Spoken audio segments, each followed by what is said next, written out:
Olá! Hoje a gente vai mergulhar num livro que, olha, tem 2.500 anos. É A Arte da Guerra, de Sun Tzu.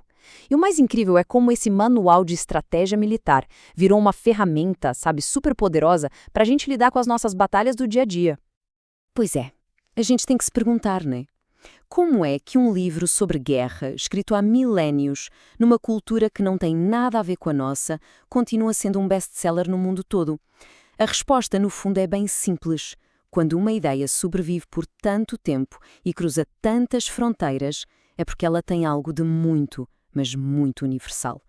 E a verdade é essa, né? Mesmo sem estar num campo de batalha de verdade, a gente enfrenta umas guerrinhas todos os dias. Sabe como é?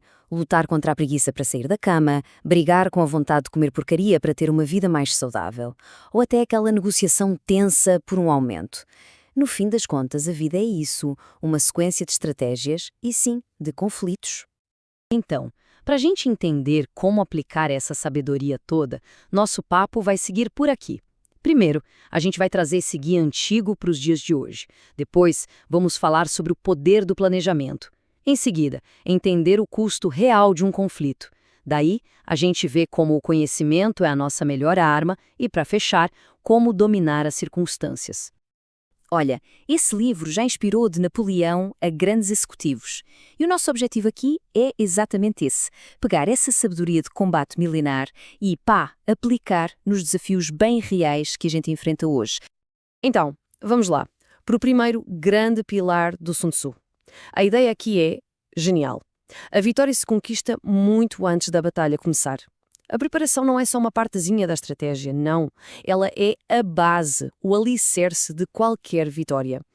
E olha, o próprio Sun Tzu deixou isso bem claro.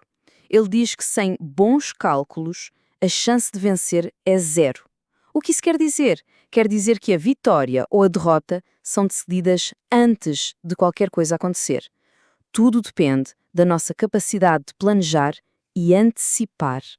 Essa imagem aqui ilustra a diferença perfeitamente. Pensa num jogo de xadrez. O jogador iniciante, o que ele faz?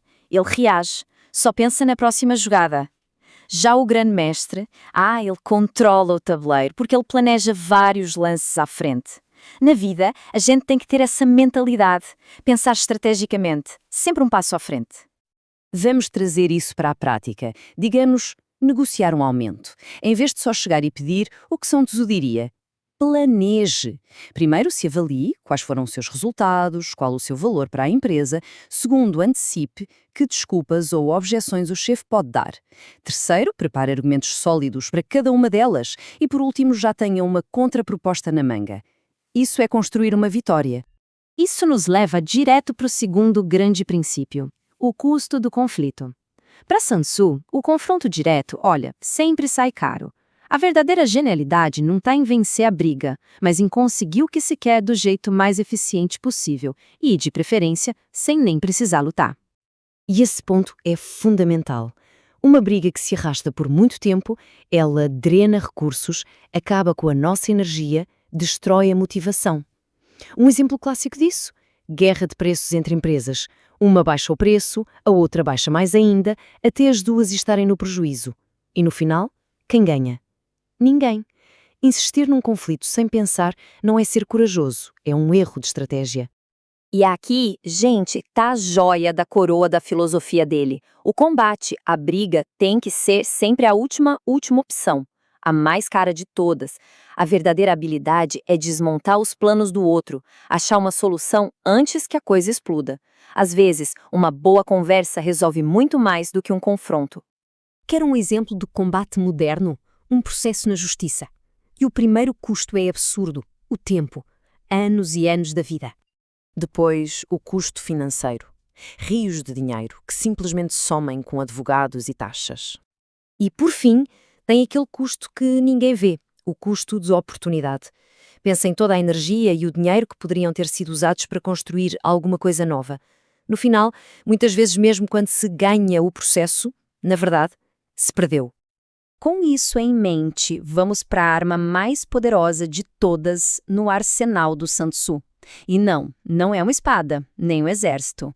É algo bem mais sutil. É o conhecimento. Essa frase aqui é talvez a mais famosa dele. E não é à toa.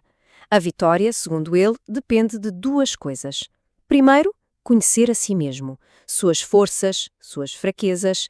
E segundo, conhecer o inimigo, ou seja, a situação, o desafio que está lá fora. Vamos usar um exemplo bem prático: a batalha para emagrecer. Conhecer a si mesmo é o quê? É entender seus hábitos, o que te faz comer sem pensar. Conhecer o inimigo é entender a comida, o que tem nela, onde está o açúcar escondido. Só quando a gente domina essas duas frentes é que dá para montar uma estratégia que realmente funciona. E agora a gente chega no último princípio, que talvez seja o mais avançado de todos. A estratégia não é uma receita de bolo, sabe? Não é uma fórmula que se segue e pronto. É uma arte. Uma arte que exige que a gente se adapte o tempo todo. É uma verdade simples, mas muito profunda. As circunstâncias sempre mudam.